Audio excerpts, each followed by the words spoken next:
नमस्कार, आप देख रहे हैं भारत समाचार लाइव और मैं हूं आपके साथ साक्षी। सूरत में फूड विभाग की बड़ी कार्रवाई। 153 प्रतिष्ठानों से मिली कमियां। 77 को नोटिस जारी कर 80 किलो अखाद्य सामग्री को नष्ट की। सूरत महानगर पालिका के स्वास्थ्य और खाद्य सुरक्षा विभाग शहरवासियों की सेहत से खिलवाड़ करने वाले तत्वों के खिलाफ सख्त रुख अपनाया है। निगम की टीम ने शहर के विभिन्न इलाकों में ताबड़तोड़ छापेमारी की, जिसमें दौरान खाद्य सामग्री बेचने वाले 153 प्रतिष्ठानों में साफ सफाई की कमी और स्वास्थ्य नियमों की गंभीर अनदेखी पाई गई। नियमों का उल्लंघन करने के आरोप में प्रशासन ने तत्काल कार्रवाई करते हुए 77 संस्थानों को कड़ा नोटिस थमाया है। इस सघन चेकिंग अभियान के दौरान मानव संस्था स्वास्थ्य के हानिकारक लगभग 80 किलोग्राम बासी और अखाद्य पदार्थ पर जब्ता जब्त कर गया, जिसे फूड विभाग ने मौके पर ही नष्ट किया। दरमियान શું કામગીરી કરવામાં? હું food safety officer Vaishali Desai, Surat મહાનગરપાલિકા.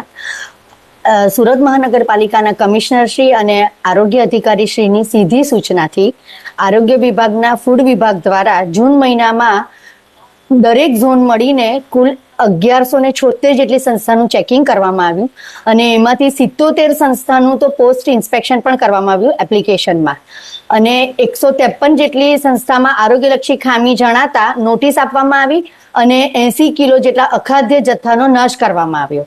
તેમજ 43 દૂધની બનાવટના 13 ખાદ્ય તેલ અને ઘીના અને મરી મસાલાના 29 નમૂના અને અન્ય નમૂના 344 એમ કુલ 429 નમૂનાઓ લેવામાં આવ્યા અને પૃથક્કરણ માટે લેબોરેટરીમાં મોકલી આપવામાં આવ્યા છે.